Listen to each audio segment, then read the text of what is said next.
Do your muscle ups look like this, but you want them to look like this? I got you.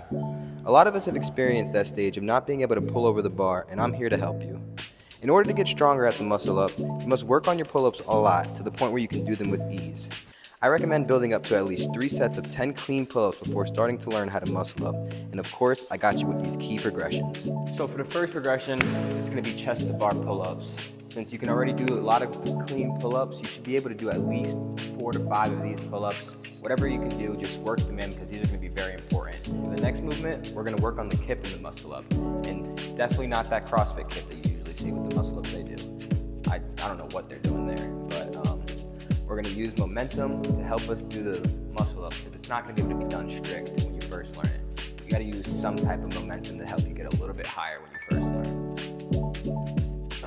You're going to start just like you're about to do a pull-up. You're going to use your swing, go back and forth, and you're going to bring your knees to your chest and just try and explode.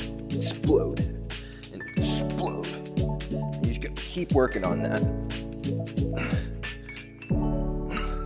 And that's just going to help you build the momentum to explode higher up and up so you can go up and around the bar. And here's going to be another progression that's going to be super important, and that's going to be the banded muscle up. And for your first couple sets, reps, it might not be too clean, but it's just because you're learning. You're learning how to do this skill. It's not going to be perfect. That's just how the learning process works. So, personally, I like to do either 1 foot in. You can do 2 feet in, but if you do 2 feet in, the band's probably going to shoot out when you move your feet, so I'd recommend just sticking with 1 foot. And then you're going to get the same position, pull-up position, use that same momentum that I showed you before, and you're going to use that kip and resistance band to help you explode over the bar. Oh, up. Make sure your foot's on the band still when you go down so that you can catch it. Then you're going to use that swing again and explode up and over the bar. This is going to be one of the most important progressions. Reason being is that this is exactly like the movement.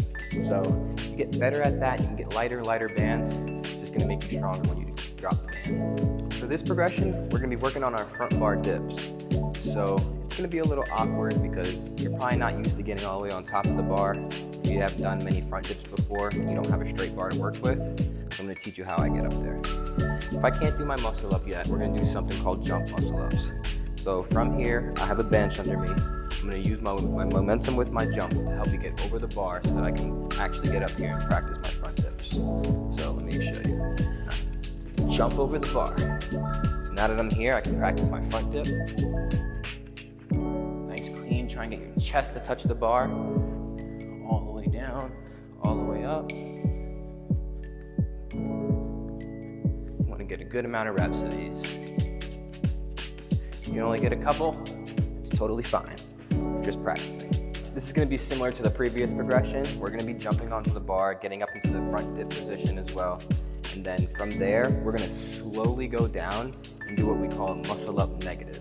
So instead of doing the front part of the movement where you're going up, you're just going to start at the top and slowly go down with control. What this is going to do is just build up the strength for the positive movement, and it's just super effective. So from up here, you're going to do a slow front dip and then try and control yourself as you come over the bar and come down. You might have to open your legs a little bit so you don't hit the bench that you're standing on. And if you can't control yourself super slow while you're doing this, it's totally fine. It's not going to be perfect and super controlled when you start. You got to build up the strength for it. Now these right here are what you're going to call your best friend. For muscle ups, weighted pull-ups are probably the most important workout in my opinion, just because if you can pull up weight, once you take it off, you're going to be exploding during your pull-ups. So it's just going to help you fly up there when you're just doing the muscle up. All right, for the final workout, we're going to be doing elevated back rows. These are going to be super important for building up that explosive strength in your pull-ups. And it's something good to end with since it's not like a complete pull-up, but it's still working on that back muscle a good bit. So you're going to need yourself a nice straight bar, and you're going to put a bench in front of you. I have a weird setup, but it is what it is. Put your feet out in front of you. Make sure you're elevated and lined with your body. And you can use false grip or regular grip, whatever's more comfortable for you, and you're going to pull up chest to bar. hope you guys enjoyed this muscle up tutorial, and I'm happy to teach you whatever you want, so just drop it down in the comments below.